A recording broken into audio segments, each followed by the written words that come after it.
il y a les compensation and benefits. Ça, c'est le troisième process RH.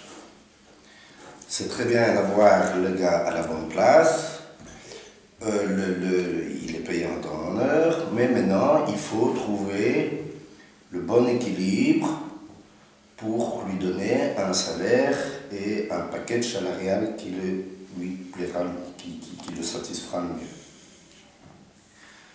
Il faut savoir que, évidemment, l'employeur, lui, va toujours essayer de voir le salaire moindre, tandis que le travailleur va toujours essayer d'avoir un maximum.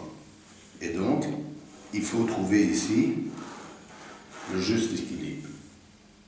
Donc, toutes ces études, c'est ce qu'on appelle le reward.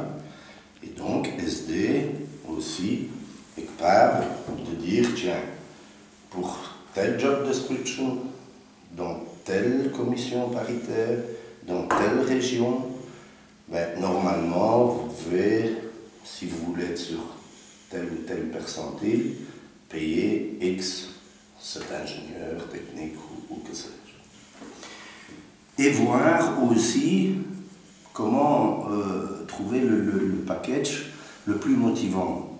Parce que maintenant, de plus en plus, les packages salariaux, il y a plusieurs composants. Il va avoir le brut. Maintenant, beaucoup de sociétés donnent plus ce brut un variable.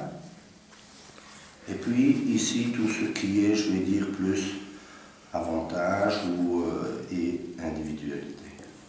Le variable, c'est quoi? Donc ici, vous allez avoir un brut. Hein, donc vous allez avoir, je ne sais pas moi, 3 000 ou 3 500 € brut. Le variable, c'est en fait en fonction des objectifs que l'on va donner, même que ce soit des objectifs au niveau commercial ou même dans un employé administratif, etc. C'est ça qui est très important, d'avoir toute cette description de fonction avec les compétences requises. Et en fonction de la description de la fonction, ben, on va voir, tiens, il doit faire ceci, ceci, ceci, et chaque fois, ben, il va avoir des évaluations, par exemple trimestrielles. Est-ce qu'on suit bien? Est-ce qu'on atteint bien ces objectifs? On va pondérer ces évaluations, et ces évaluations vont donner naissance à une cotation qui va donner un certain variable. Variable qui va être payée, par exemple, soit par trimestre, soit par semestre, soit une fois par an. Et là, ça va être, par exemple, un one-shot, je ne sais pas, moi, ça peut aller de, ici c'est 100, hein, mais on va dire, tiens, ici, moi, je veux qu'il y ait en plus 10 ou 15 ou même 20% de variables.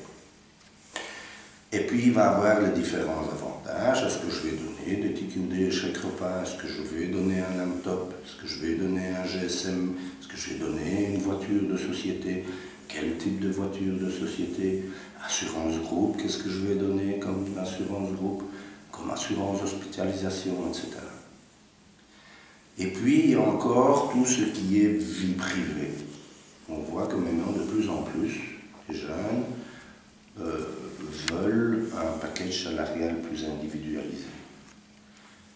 Il y a par exemple des gens qui, promettons que tout ceci, package, ça donne grosso modo 5 000.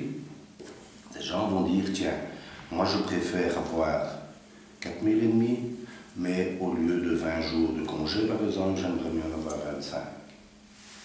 Ou d'autres vont dire, moi je préfère avoir non pas 5 000, mais 5 000 et demi. Et au lieu d'avoir une BMW, moi, la voiture, tant que ça roule, je préfère avoir une Polo.